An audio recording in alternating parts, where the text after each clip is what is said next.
Hello viewers, আসসালামু আলাইকুম। কেমন আছেন সবাই? আশা করছি সবাই আল্লাহর অশেষ রহমতে অনেক অনেক ভালোই আছেন এবং যে যেখানে আছেন সেখান থেকে আমার ভিডিওটি দেখছেন। ভিউয়ার্স, আজকে আমি এটি শেয়ার করতে এসেছি। আপনারা কি বুঝতে পারছেন? এর আগে হাতের কাজের চাদরে কিভাবে ড্রয়িং করতে হয় সেই ড্রয়িংটি আমি আপনাদের কাছে শেয়ার করেছিলাম।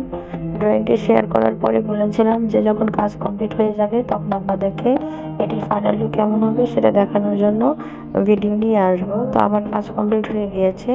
এটি দেখতে কেমন হয়েছে এটির ফাইনাল লুক দেখানোর জন্য ভিডিও নিয়ে আমি আপনাদের কাছে এসেছি। সো দেখুন, দেখতে পাচ্ছেন আমার চাদরের সম্পূর্ণ ফাইনাল লুক। অনেক সুন্দর এবং গর্জিয়াস চাদরটি হয়েছে, দেখতে অনেক ভালো লাগছে।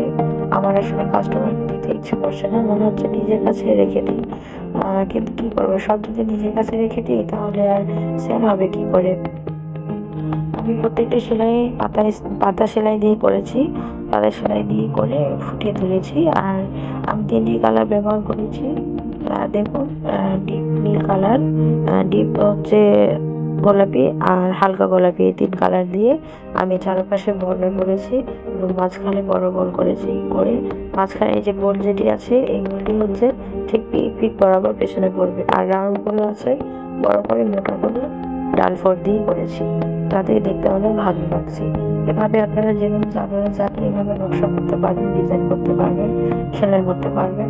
আসলে কাজ হচ্ছে নিজের উপরে, আপনি যেমনই কাজ করবেন না কেন সেই কাজটি যদি আপনি রঙের সুতোয় যদি রাঙিয়ে তুলতে পারেন তাহলে আপনার প্রত্যেকটি কাজ দেখতে অনেক ভালো লাগবে।